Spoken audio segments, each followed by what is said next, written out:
I want to move on to one of my heroes, actually. Who's your hero? Colin Powell.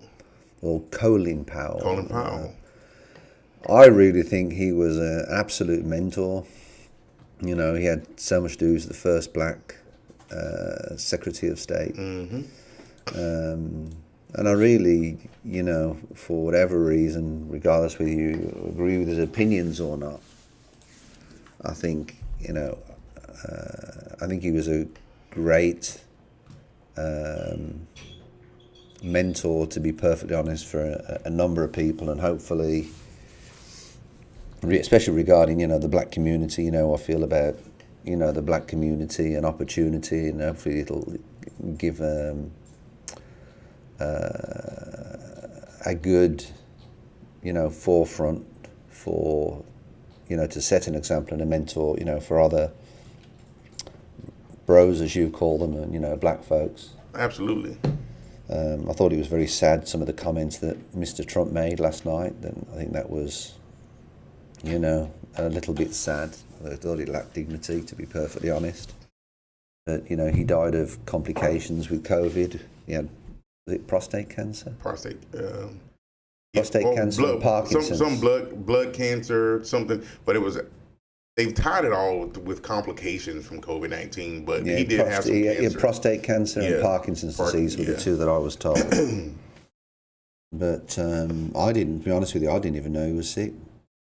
I think a lot of people didn't know, you know, and when you serve in that capacity, you know, the general in the Army, you probably don't share a whole lot of that. You know, it's funny you say that, because my uncle in the UK, who had a lot to do with looking after my mother, who's in nursing home, he announced to us the other day that he's got prostate cancer, and he's got bone cancer, and he's got all these cancers. Oh, wow.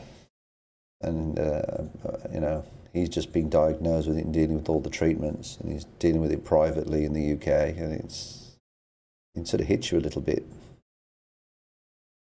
Yeah. Colin Powell was definitely, he's been around for a while. I mean, he was 84 years old, so he lived a long life. But he was the general at the time during Operation Desert Storm. Which is why I disagree with what you guys are saying about this guy. But or my mic was off. Sorry. Yeah, this is one of the guys who's like the main reason we invaded Iraq. So, and as I don't know if you guys know, but Iraq did start as a holy war through the Bush administration. So I think everyone who was involved in that is corrupt and disgusting. Obviously, no one deserves to go out from cancer like that, but I think personally the government is in a better place now that he is not in control of it. That's just my opinion, though. I've been of wrong course, before. that's what this show is about, opinions. I've been wrong before. He was a trailblazer and mentor to many, and that's, you know, ultimately kind of where we're at. But he was leader of the Operation And it was a Desert Storm different, in 91. in all fairness, it was a different time then. Doesn't make it any better. Well, but a lot of people seem to think that the reason why George W. Bush went in there was to finish off the work that his dad didn't complete. You know, There may be some truth to that. you know, that they went in to complete what his father didn't complete. So whether that's true or not, I really don't know. Yeah, by finishing off the Middle East.